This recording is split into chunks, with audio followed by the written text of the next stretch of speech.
Brasil de Pelotas guarda a primeira taça do Gauchão. Foto, reprodução, RBS-TV. É como um ciclo que se fecha.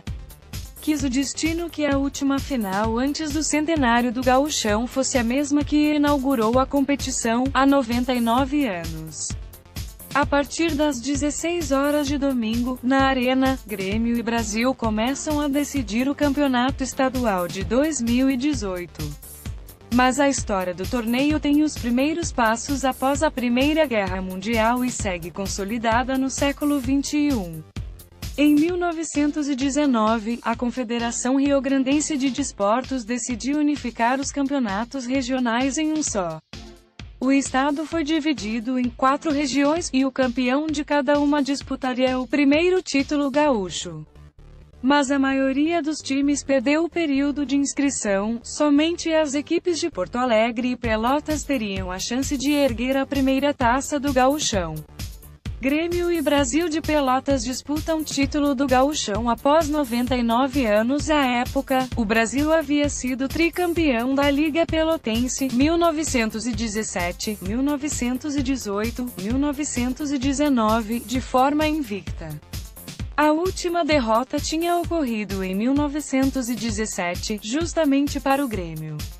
Já o tricolor superou o Cruzeiro, Inter Porto Alegre, São José e Tabajara pelo campeonato da Associação Porto-Alegrense de Desportos.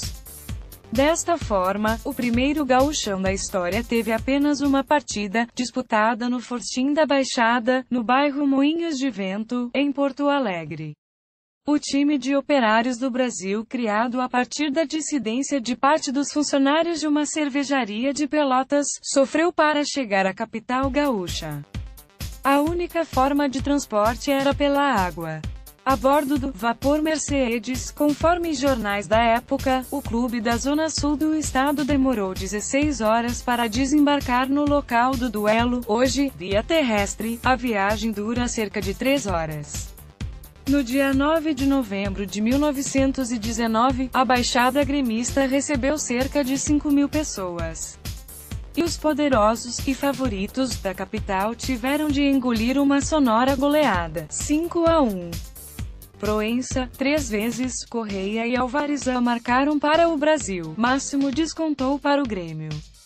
Conheça a primeira taça do Gauchão, guardada no Museu do Brasil de Pelotas. A sua vitória não sofre a mínima contestação, representando ela o esforço da inteligência dos 11 hábeis players.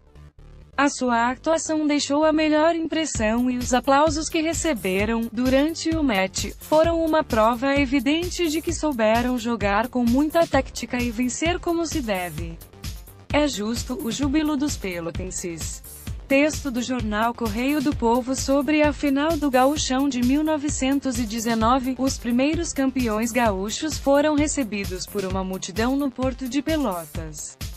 De lá, seguiram em passeata até a Praça Coronel Pedro Osório, a principal da cidade, sob queima de fogos e homenagens, conforme relatos dos jornais da época.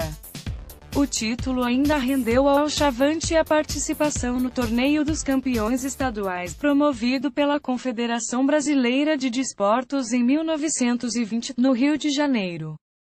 Mais tarde, a conquista foi eternizada na forma de uma estrela prateada que até hoje ocupa seu lugar em cima do escudo do clube na camisa rubro-negra. Confira as escalações das duas equipes na final de 1919. Grêmio e Brasil jogavam no esquema 2-3-5. Foto, InfoEsport.